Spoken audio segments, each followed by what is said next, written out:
Good evening and welcome to today's session at BIC. This is a hybrid session, so we have a very limited, socially distanced and masked audience with us. And the rest of you are joining us on YouTube. Welcome. This session is in collaboration with Ananya Drishya. Today's session is moving through form and space and the many stories that they narrate. Joining us today is designer and classical dancer Miti Desai. A little bit about Ananya Drishya. Ananya Drishya is an artist-led initiative supported by Ravi Kavle. This is an effort to bring artists together and to create a platform for dialogue among artists and to reach out to other members of society. Ananya means unique, a unique effort from people who are interested in preserving and nurturing the vibrant cultural ethos of our times. We'd like to thank S.G. Vasudev, who's one of the trustees of Ananya Drishya, for making this session possible. With that, welcome everyone, and Miti, over to you. Do post your questions in the comment section for those of you who are joining us from YouTube. Thanks.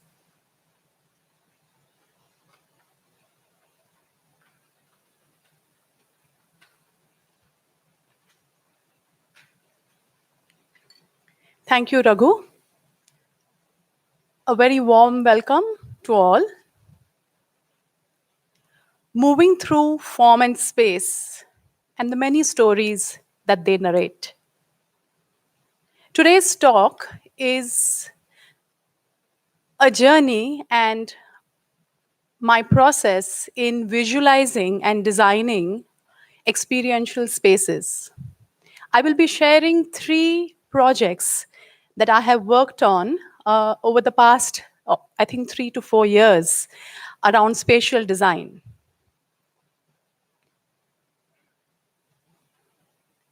As we move ahead, I think on the onset, I would like to share that I am not a spatial designer by training. I am a spatial designer by happenstance. By training, I am a communication designer and a classical dancer. A few years ago, a good friend suggested that I take up a project in exhibition design. And I said, maybe I can try it. When I worked on the exhibition design project, and that was, I think, in 2017, I realized how much I enjoy to engage with form and space and the physicality of the whole experience.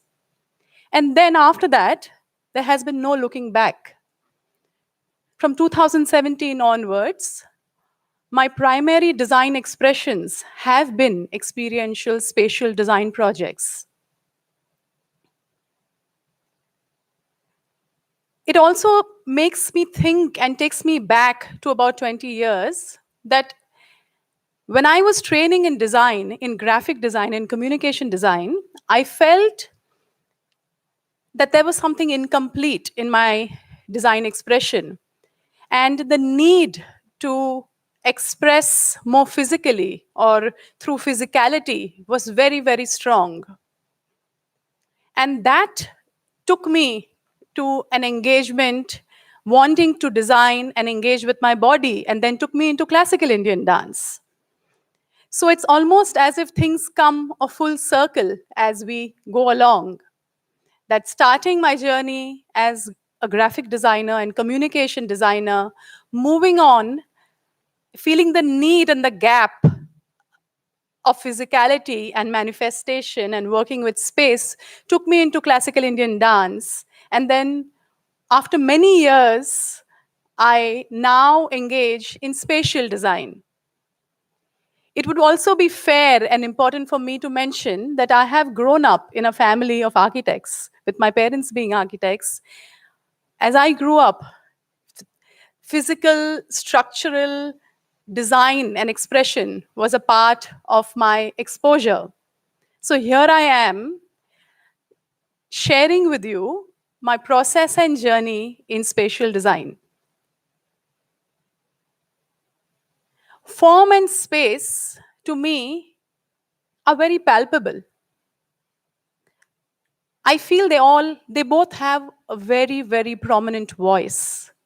And I like to engage and listen to that voice. If we see this image, there is form and in space. But look at the possibilities of patterns and graphics and tones that it is creating. There is a sense of a voice and a communication, and this is something that really excites me as a designer and a communicator.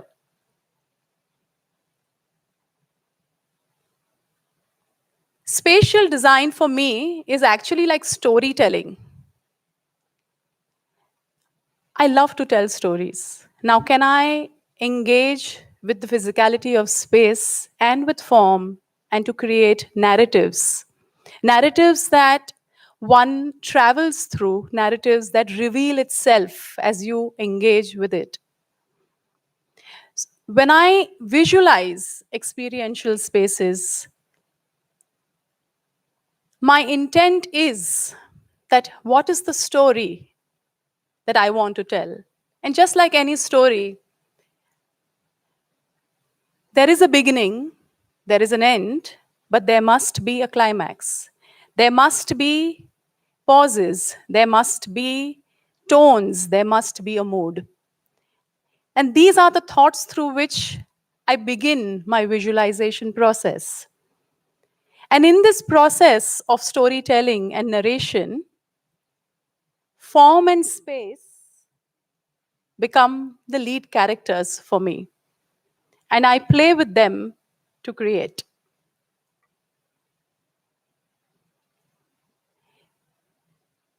With the intent being storytelling, the elements that I work with in visualizing actually go back into my core training as a communication designer. Because I'm trained in a two-dimensional form first, for me, I design first in two-dimensional. I create a visual vocabulary with color palettes, with typography, with forms, with patterns, with grids. And then I move on to the next stage. I'm not sure how, when someone is trained in experiential or spatial design, if it is the other way. But for me, it begins with creating a visual vocabulary.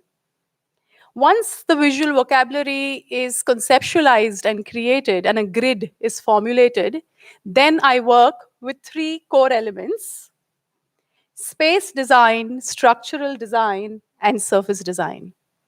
With space, lots can happen. There is positive space, there is negative space.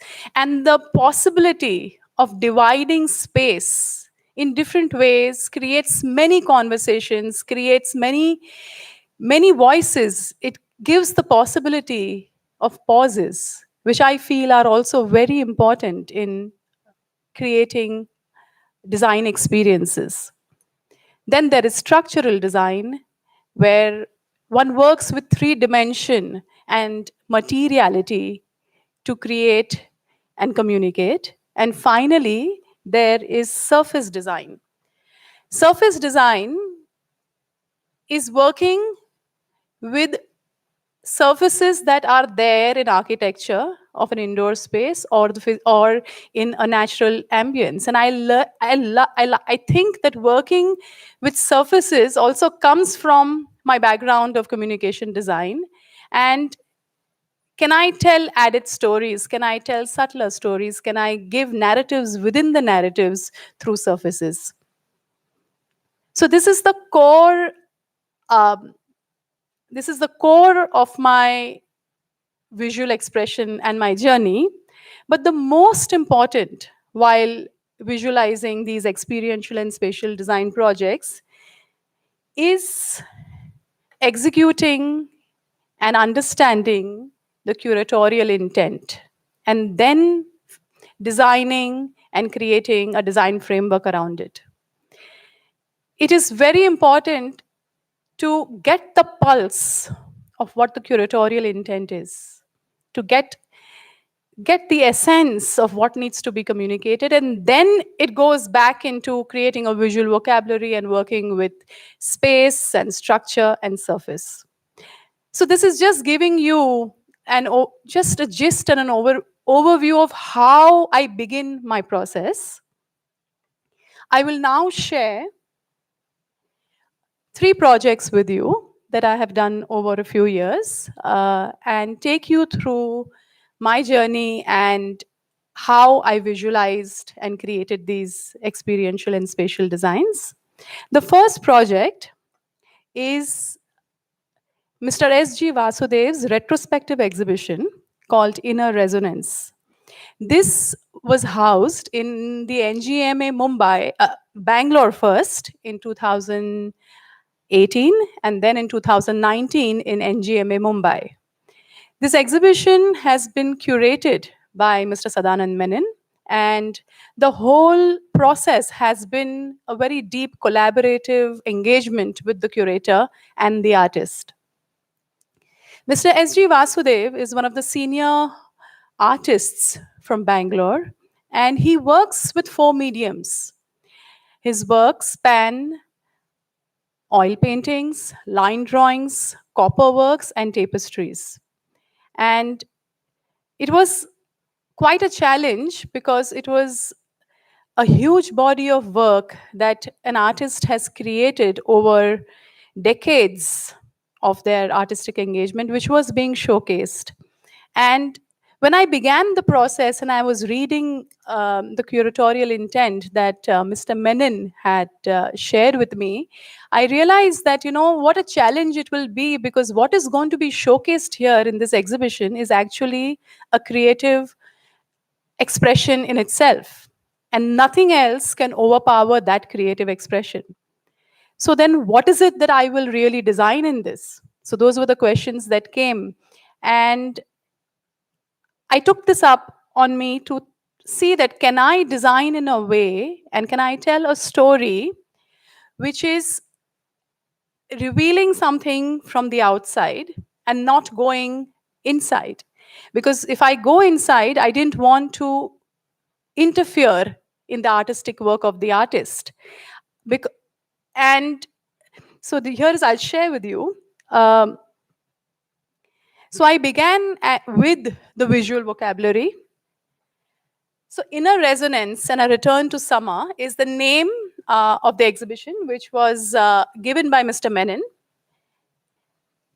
If you see over here, there are some dots that I've created, and these dots came from the multiple themes that the artist has worked with over the years. So for me, it was first visualizing and a two-dimensional form and a graphic, which gives gives the framework of what all is being showcased in the exhibition. Further, there is a very interesting and beautiful line that the artist has written, and it says, "I feel there is a line that interconnects all my works." And this was a line that curatorially was given a lot of importance. And I said, can I now work with this line? And I created these multiple line forms which are woven into the design of the exhibition as we go along. So this is NGMA Bangalore, and the story and the narrative for me began from the road. And here are, as you see, some banners that are talking about the exhibition and just introducing about what the dates, etc. And as you go along, I used a lot of the outdoor spaces of NGMA. So those of us who have been to NGMA Bangalore know that what a beautiful space NGMA Bangalore is, the beautiful trees, the architecture. It's just a stunning space. And I said that, I need to work with this space. And before someone got into the gallery spaces and saw the artist's work, I said, can I create a tone, a mood, and a rhythm to give a glimpse into what they are getting into. It's almost like creating a pre mood. So, here, what you see is one of the a banner that we put uh, above the water body, which reflected within the water. And this is what people would see as they were walking into the campus. Moving along, these were placed under a certain tree, and yet one had not entered the gallery space of NGMA.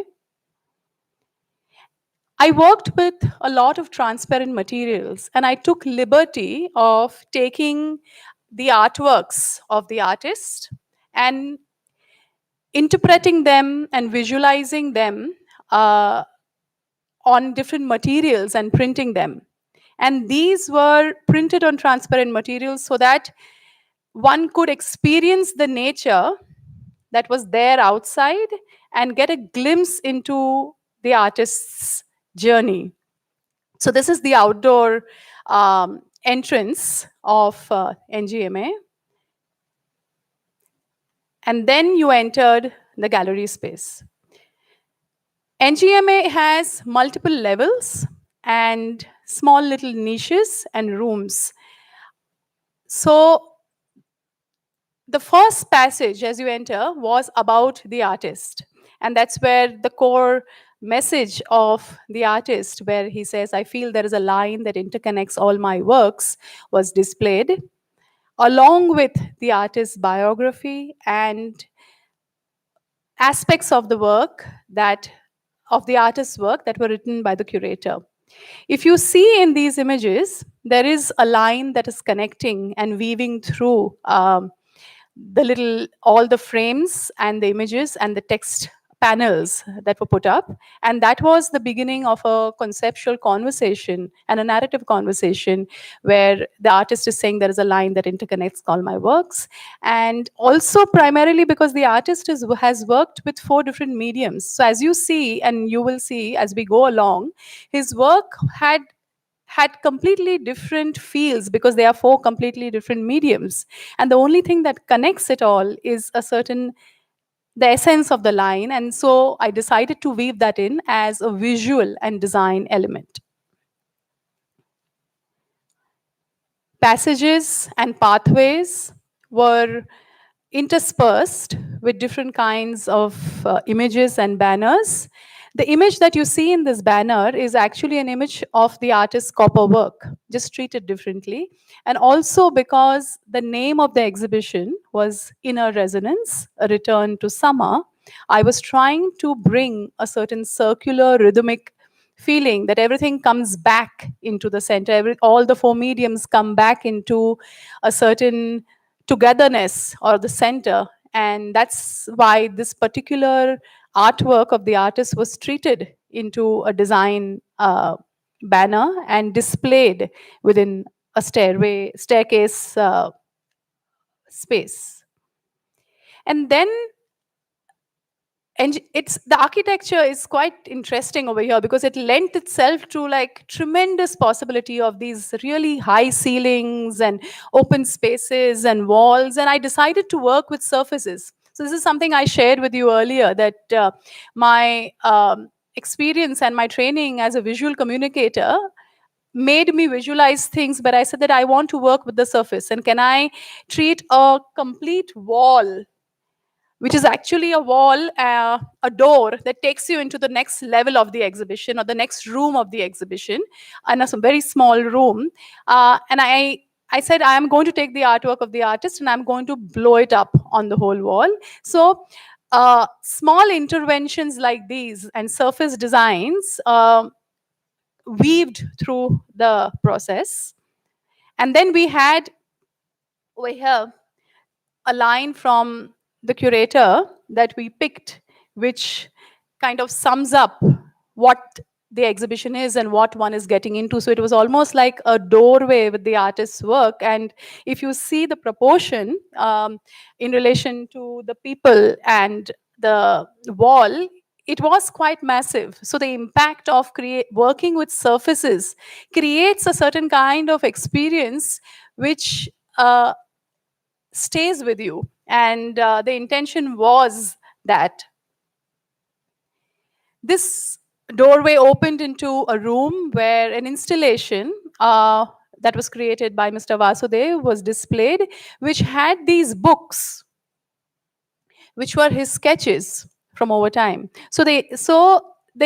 The idea also was that people engage with the artwork in different ways, from walking from outside, seeing these huge banners and transparent material prints which kind of pierce into nature, moving into a huge wall, and then coming into a very intimate room with a very intimate installation with more intimate books which are suspended, where you can engage with it. Here, there was a possibility of feeling and touching and a tactile element that was there. And as you see, we have still not reached the, the main climax space of the artist's works. Like, we haven't seen any works, because this flow of movement in space was creating a mood, and that was a very conscious intention as the design was being visualized. And then one reached the main entry of the first floor gallery, where the primary works were displayed. And over here also, you see surfaces that have been enhanced with the artist's work, the line drawings, and mentioning the name of the exhibition once again. And this is how it looked. So this was the doorway to the first main big gallery at NGMA, and this is how it was visualized. We had also introduced an audio element, where we had voice recordings of artists and connoisseurs in the field talk about the artist. So there was a little audio booth that was visualized and designed, which gave a pause where someone could sit and put on headphones and listen to what is said about the artist's work. So the interactive element was multidimensional. And then you went into the main gallery space where the works were displayed. So these are the oil paintings. Now, if you see, this is the main gallery space, and there is actually no prominent design element over here. And that was a very, very conscious decision. As I said earlier, that my challenge was that how do I even design an exhibition of an artist whose decades of work is being put, and the art has to be the hero and nothing else. So everything that is visualized actually has been in the outer peripheries of the architecture and nature and the outer spaces, and the walkthroughs, etc., and not in the gallery. So the gallery was left silent and quiet, trying to create a pause so that the focus would be the artist's works. Of course, there was a certain spatial design which uh, was quite important over here, where you see the partitions and the cubes, etc., of how people would weave around space instead of just getting into a huge gallery with open space, because partitions and spatial design creates a certain kind of uh, division which helps people flow, and it also helps engaging with the work. So this was, of course, all done deeply in collaboration with the curator, Mr. Sadanand Menon. The work of the artist was so there was so much work that we had also used the second floor gallery. So after one got out of the first floor gallery, there are these beautiful stairways at NGMA that take you to the second floor gallery. And I said, that this is also a space that I would like to explore and work with. So if you see these glass the panel that is there on the staircase, I decided to use motifs from the artist's illustration and work, and I created these graphics, which are actually graphics that the artist has drawn. It's not drawn by me. I have just pulled them out from the artist's work and in transparency, showcase them over here so that the a mood and a rhythm doesn't break as you go up the staircase. This was another wall surface which spoke about the different categories of his work.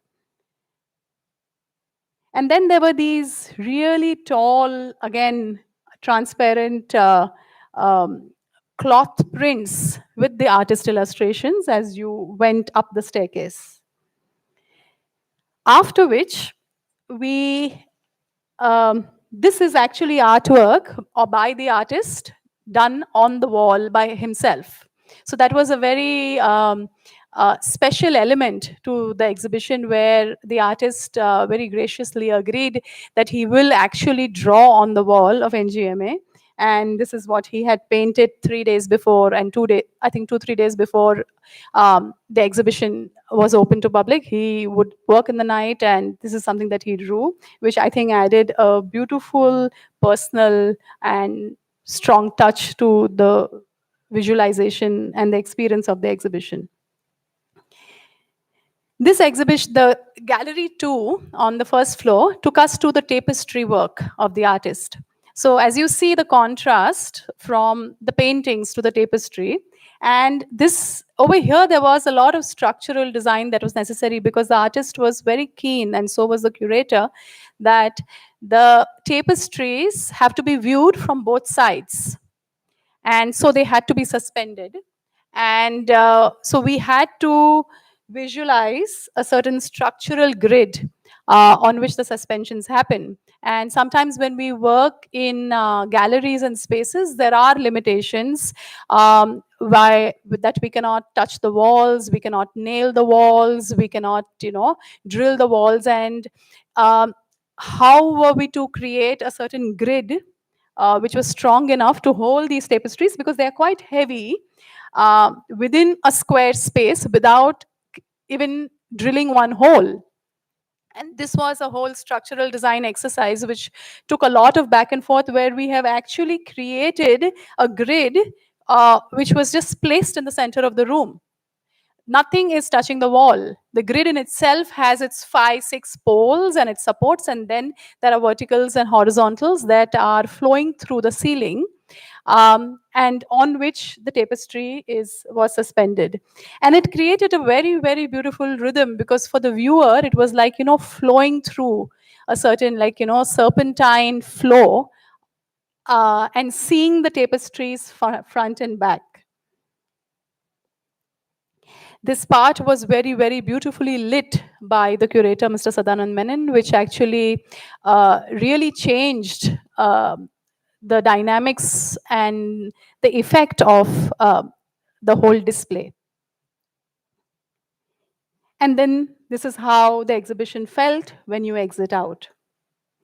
So as you see, this was NGMA Bangalore, where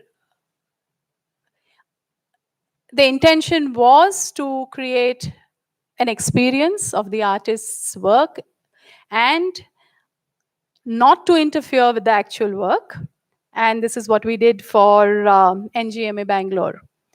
About 6, 7 months down the line, this same exhibition was housed in NGMA Mumbai, where the essence and the core and the story or the narrative, the visual narrative that one was saying, had to be the same. But what changed is the architecture and the physicality of the space, which changed everything.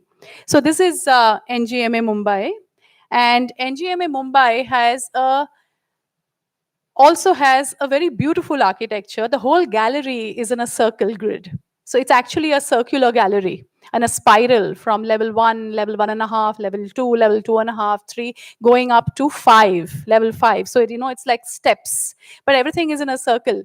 And sometimes it's very difficult, to display in a circular space, because there are no corners for artworks that are square, and there are no angles that you work with. And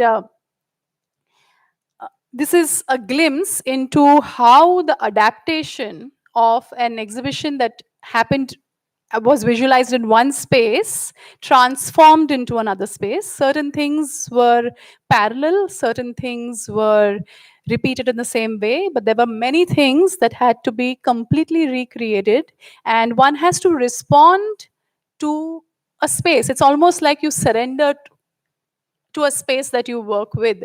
So this is just the entry passage in a circular arc at NGMA, Mumbai, and then this was further entry into the artist's work. And over here, if you see, these are the same panels that were there in a vertical passage at NGMA Bangalore. Over here, they are in an arc, but the line that is interconnecting and the thought behind it continues.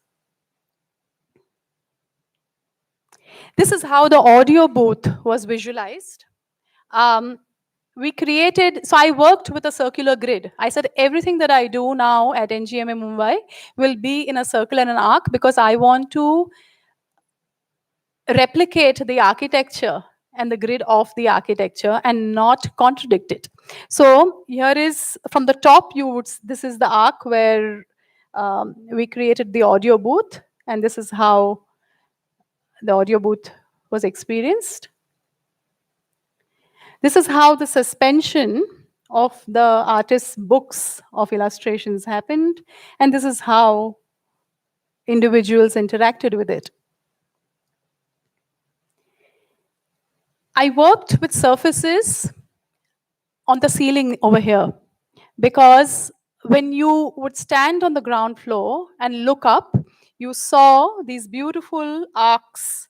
So this is level 2, this is level 3, this is level 4, and it was a huge challenge because the heights were tremendous and it required 2 to 3 ladders and almost dangerous to get these graphics put on, but we took up the challenge and we worked with it.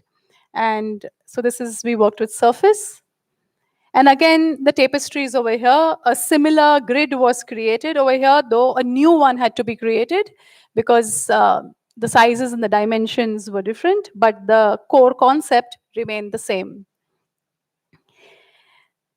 The climax point of this of the Mumbai exhibition was the floor 5. NGMA Mumbai has a magnificent top floor which has a dome which has a height of probably 40 feet. And this is the passage, or I'm sorry, the staircase that took us to the dome. And we decided to treat it in black. So we painted the walls, and Mr. Vasudev over here again has drawn these live, uh, but with white chalk. And here is the dome. Actually, the walls of the whole dome, all these walls were white in color, and we decided to paint it black because we were showcasing the copper works over here. And of course, painting the walls black was a brainchild of Mr. Sadanand Menon, and I resonated with it immediately, and I think it just magically transformed the space. If you see this little thing in the center was a circular cylinder that was created to create a certain kind of spatial design, and also it is actually a room where there was an audio visual film about the artist and where the artist works, etc., which was actually there in NGMA Bangalore also. But in NGMA Bangalore, it was a simple square cube room. And over here, we worked with, because we were working with the circle, this was visualized in a circular form. Sorry. These were different partitions that were introduced as surface graphics, again using the artworks of the artist. And this is how the copper gallery on the dome, which was about 40 feet high, looked.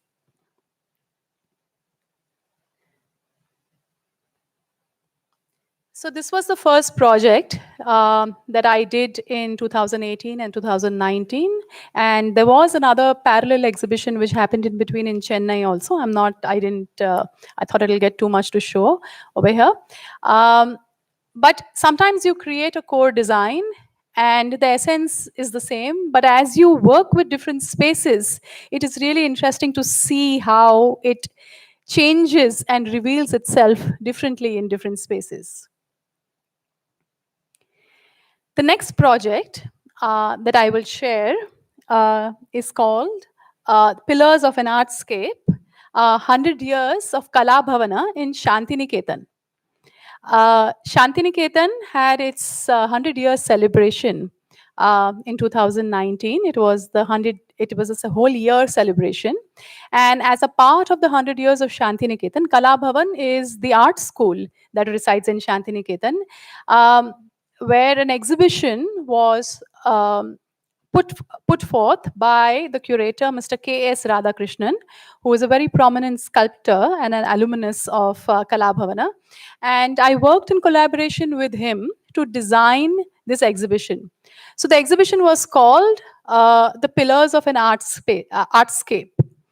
Um, so this was again the visual vocabulary, and the form through which I worked is, first we designed, of course, a logo for the 100 years of Kala Bhavana, but then a little identity was created for the pillars of an artscape, and which had English and Bengali text. Where the concept really came from is from the curatorial intent. It was called the pillars of an artscape because about these are the artists, one, two, three, seven artists who were the pillars who formed that institution in history. And the curator wanted to showcase these seven as pillars of a structure and creating a very core foundation. And working with that theme, this is how the identity was visualized, and there's a certain verticality that was put, and each artist was also given a color over here, and you will see how this multiplies into the spatial design. And it was quite um,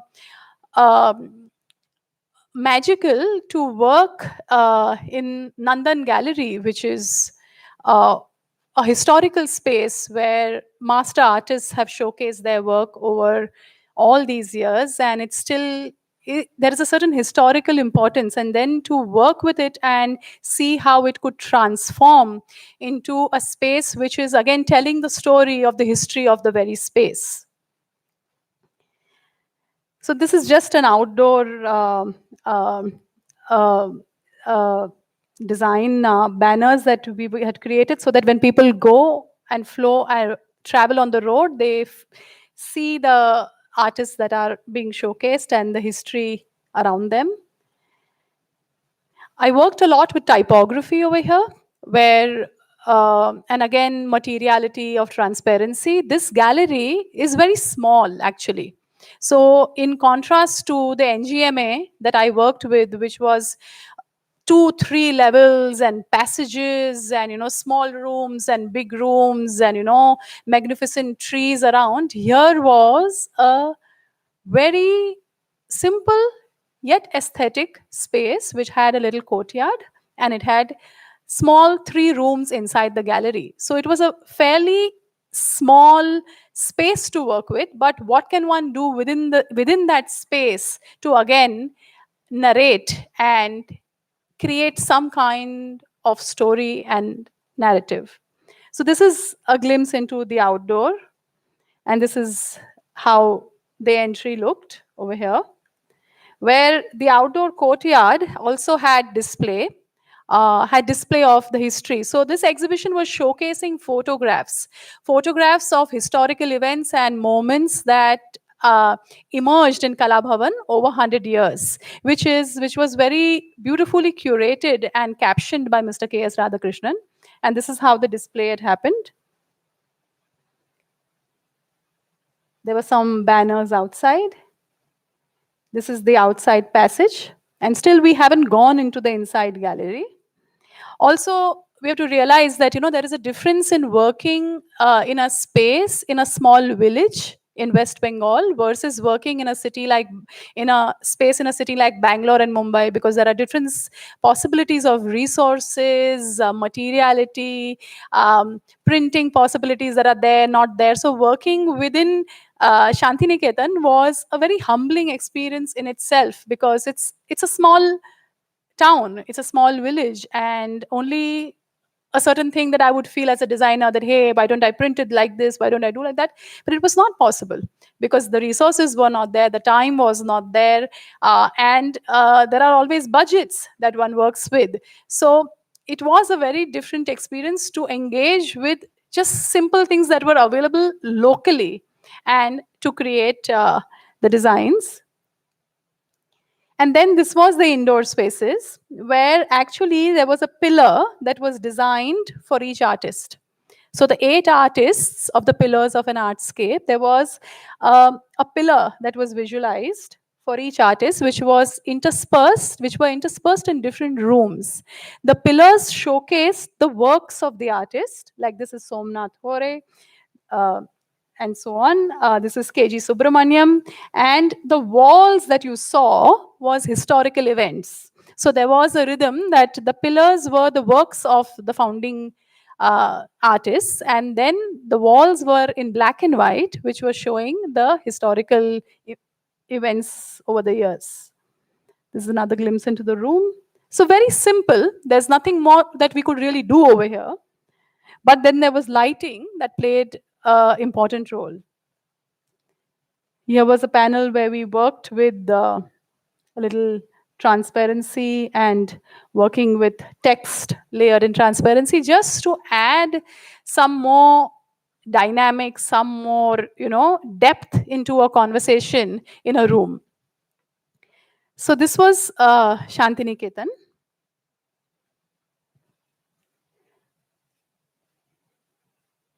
And now I move on to the last project, which is closest to my heart, and it was the toughest, and it's been the toughest project that I have worked on till date.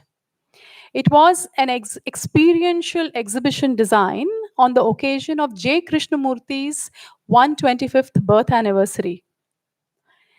The Krishnamurthy Foundation had connected with me saying that they would like to create an exhibition that would travel in different cities, starting with Chennai, going to Varanasi, and then Bangalore.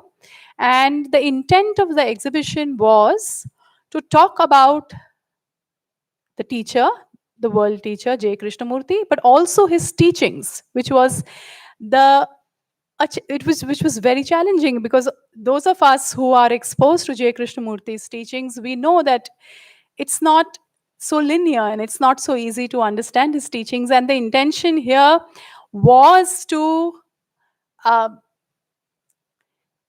visualize the teachings from word to form so that they become more accessible to the younger generation and to people. So it was an extremely challenging project. The content curation for this project, all the text curation was done by the Krishnamurthy Foundation India and was shared with me. And it was again a very deep collaborative engagement with the team of the Krishnamurthy Foundation to understand the teacher, to understand his teachings, and to see how that can be visualized. The exhibition was called The First Step is the Last Step. This in itself was a challenge for me. The First Step is the Last Step was a book that was written by J. Krishnamurthy and also an essay written by him. So it required a lot of reading and really understand and trying to understand what this master teacher meant when he said the first step is the last step. And as I was reading, I realized to my capacity, what I understood is that he is saying that the first step is the last step. There is no vertical, there is no horizontal, there is no forward, there is no back. It is in that moment and about that awareness. And he talks about the play of the mind and the complexity of it, and to be able to be alert, to be able to grasp that in this moment. And that's why he says the first step is the last step. As I talk about it also, it's sounding extremely intellectual, but how do I visualize this? And so this is how we began. This is the visual vocabulary and the identity that I created for the first step is the last step. If you see this, you can read the first step is the last step with a little difficulty. It was intentionally created as a typography expression where it is complex because the thought is complex and it requires a rigor to engage with it. It also had a feel of a maze to be able, which kind of, that you have to find your way out of this maze of thought and mind, and that's how this was visualized. And then along with that, there are these I worked with the grid of the square over here because we are talking about steps and walking. And when I'm thinking of the first step with the last step, I thought of a certain angularity to it. And I created these little, steps which are going down, going up, going down, splitting somewhere, then not going, a certain incompleteness of no destination. Um, because that's where the game of this theme was. So, this is how the starting point was visualized.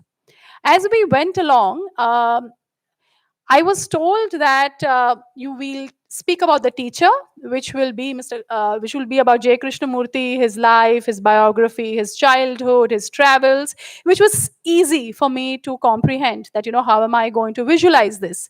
But then they gave me his teachings, which were categorized in different sections as his teachings on relationship, education, love, violence, uh, and death.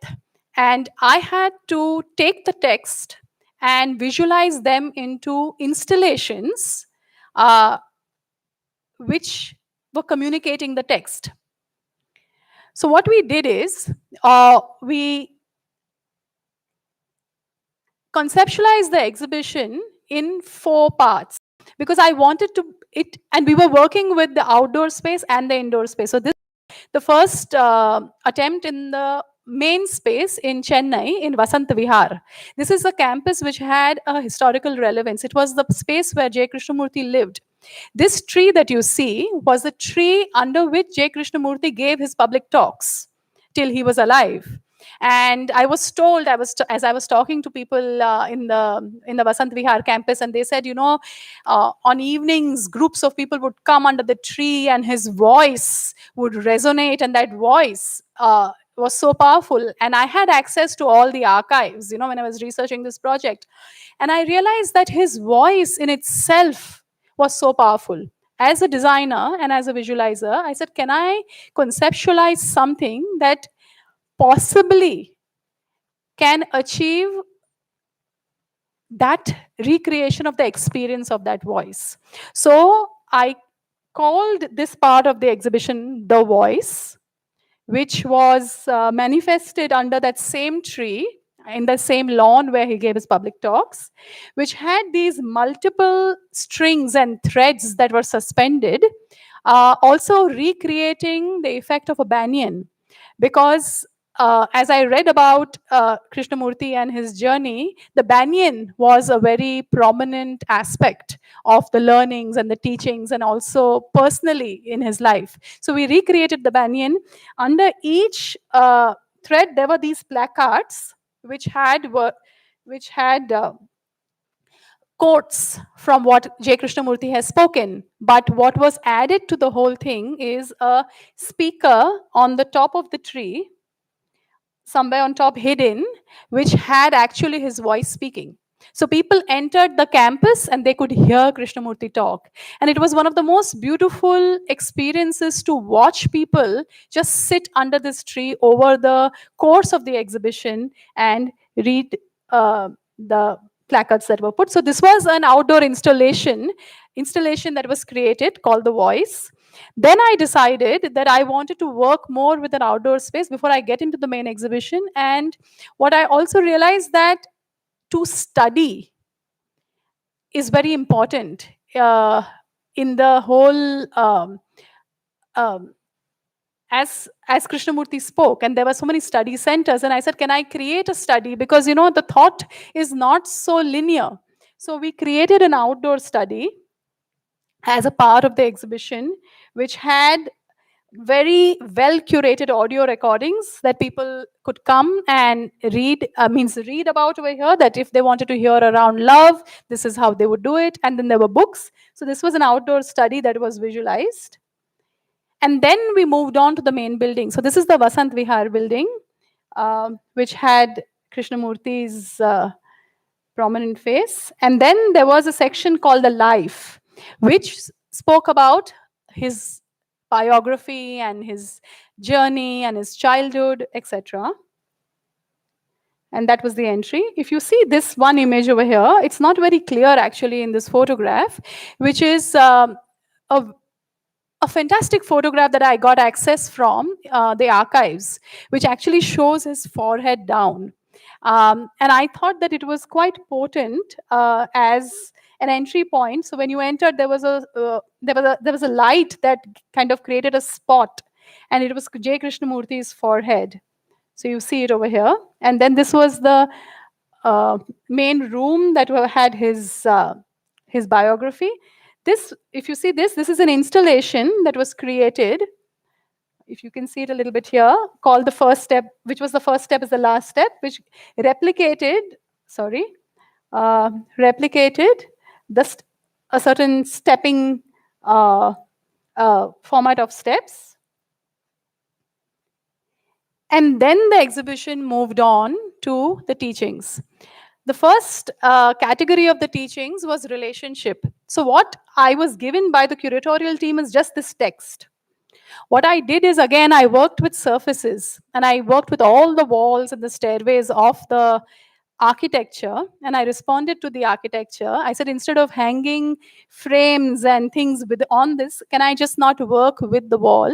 And because as I was reading about his thoughts on relationship, it forms the basis of everything that you engage with. So I said, okay, the teachings of the relationship will manifest on the staircase itself, which is the connecting point from one point to the other. So here is a glimpse of what the staircases looked like as people moved along in the exhibition. Here you see two installations. They were at different parts of the building. So as you see over here, what I have done is I went into the space and I looked at the architecture and I looked at the physicality and I said, where can I create an installation for, say, violence? What is seeming like violence? And I've worked very intrinsically with the architecture over here. So this was an installation that was about violence, where there was floor reading and people had to walk through to read it, and then there was a final message over here. It's a little difficult to experience these things in the photographs, but this is the best that was possible. This was in an outdoor courtyard on the first floor, which was in education. So these were installations and they had sound, and there was a lot of audio visual. So here there was a sound of children laughing, and so it was creating an ambience of around the messages that were there on these installations.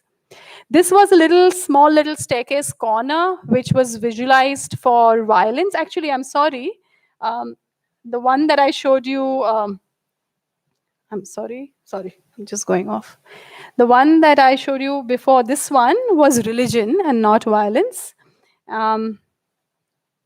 This was violence, but I worked with a little niche corner and worked with a certain colors, and then the text was put as it is, but again, we worked with a tactile materiality over here of strings, creating a crisscross energy, and you could walk through this little patch, and then we had blocked this door, so it becomes a dead end. So it was a very experiential exploration where, you go into a space and you're reading about violence and you have to weave yourself through these little ropes, but you'll feel kind of blocked and you'll have to come out of it. And when you came out of it, you came into this huge, beautiful balcony which had love.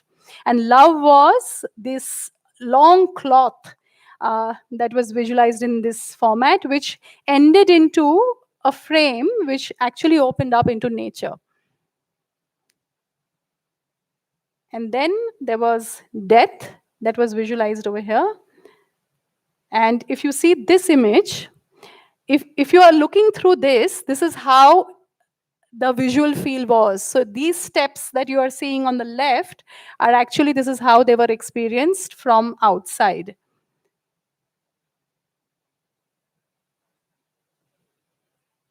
So this was, sorry. So this was the Vasant Vihar Chennai exploration, and then to adapt this into to other cities was a huge challenge also, because we had budget restrictions and we had time restrictions, and also all these panels were designed in a way that they could travel to the other locations and be reused. So I just have a small glimpse of what the exhibition looked like in Bangalore at the Valley School. So this is the room where life emerged. That's the same installation that you see. And there were these flow patterns that I had worked with also. And this is another installation. This is how death looked. I have not shared all the photographs. But this has been one of the most inspiring and challenging projects for me, because here uh, there was a potential of, and that I had not tapped into at all, that, can I visualize text, and that too philosophy of J. Krishnamurti. I don't know how successful it is or not, but it was a very humble attempt to engage with it, to try and make it visual and experiential. The intention through all these design expressions, for me, what really churns my core and excites me, that it gives me a possibility of engaging with the physicality of form, which I feel is so palpable, and to create movement in space. Also, because I come from a training and a practice of a dance form, I engage in space through movement. And here I feel that things are not going to move, they are still, but through the design and the flow, can I create movement in space? So this is what I try to achieve, that can I grasp the physicality of form when I create, and can I create movement in space to be able to create an experiential spatial experience. Thank you very much.